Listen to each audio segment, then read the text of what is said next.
Students, Invictus meaning होता है अपराजित या जिसको हराया न जा सके, नॉट बी डिफीटेड।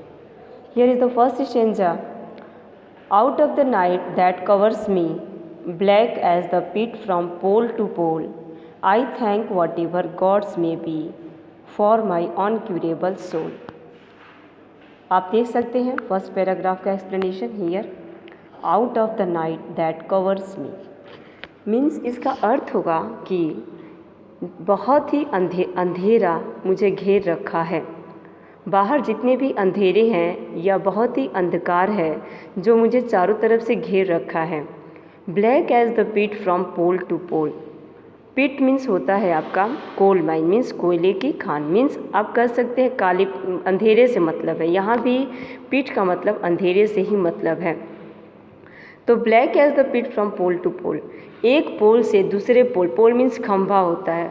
तो यहाँ मतलब है कि everywhere, pole to pole means क्या है, everywhere, from up to top to bottom, everywhere means everywhere हमारा अंधेरा है, अंधकार छाया हुआ है। And I thank whatever gods may be for my uncurable soul.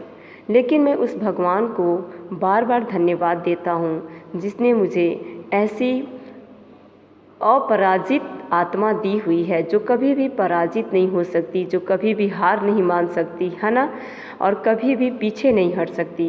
मैं उस गॉड को बहुत ही धन्यवाद देता हूँ, बार बार धन्यवाद देता हूँ जो गॉड ने मुझे इतनी अच्छी आत्मा दी हुई है।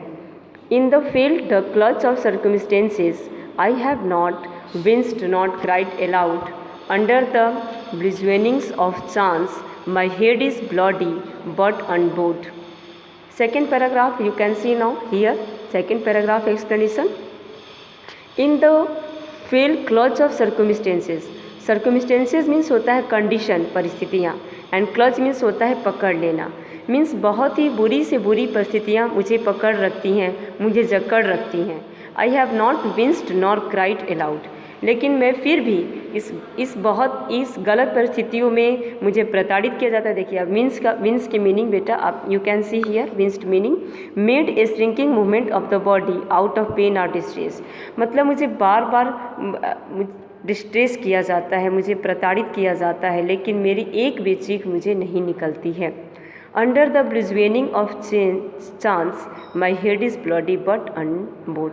उस परिस्थिति में भी मुझे एक भी चीख नहीं निकलती कि मुझे बहुत ही स्टिक से बुरी तरह से अगर मेरे शरीर पर जख्म भी दिया जाता है तो उस सिचुएशन में भी मेरे मन से या मेरे मुंह से एक भी चीख नहीं निकलती है। मेरे सर पे my head is bloody but unbowed, मेरे सर पे रक्त की धारा बहने लगती है, लेकिन बट अनबोड, लेकिन मेरा सिर कभी भी नहीं झुक सकता है। ये जो है आपके जो पोएट हैं विलियम अर्नेस्ट हेनली, इन्होंने अपने मन की बातों को यहाँ बताया है, अपनी ब्रेवरी को बता रहे हैं और अपने आत्मा की जो कंडीशन है वो इस पैराग्राफ में वो बार बार शो कर रहे हैं। So students once again listen the meaning of first and second paragraph carefully.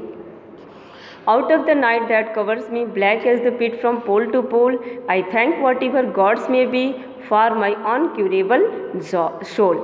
मैं बाहर बहुत ही अंधकार है, जगह जगह पे everywhere, pole to pole means everywhere, from up to bottom, everywhere काले अंधकार बादल छाए हुए हैं, लेकिन मैं उस गॉड को बार बार धन्यवाद देता हूँ, तहे दिल से शुक्रिया अदा करता हूँ जिसने मुझे इतनी अच्छी अपराजित मेरी आत्मा दी हुई है जो कभी हार नहीं मान सकती है। इसके लिए मैं इस गॉड को बार बार धन्यवाद देता हूँ। और नेक्स्ट पैराग्राफ ये है कि मैं कितनी भी परिस्थितियों से बुरी परिस्थितियों से जकड़ जाऊँ, कितना भी मेरे शरीर पे यातनाएं दी जाएं, मुझे स्टिक से बार बार मुझे मारा जाता है, या कितना भी कष्ट मेरे शरीर पे या मेरे मन पे दिया जाता है, मेरे मुंह से एक भी चीख नहीं निकल सकती है। मेरे सर पे ब्लड की धारा निकल जाए, लेकिन मेरा ये सिर कभी नहीं झुक सकता है। ऐसा ये कवि ने अपने मन की बातों को यहाँ पे बताया हुआ है। So students, read these two paragraphs and try to understand the meaning of this paragraph and also try to feeling the poet who has explained very nice way of this paragraph. So thanks for today.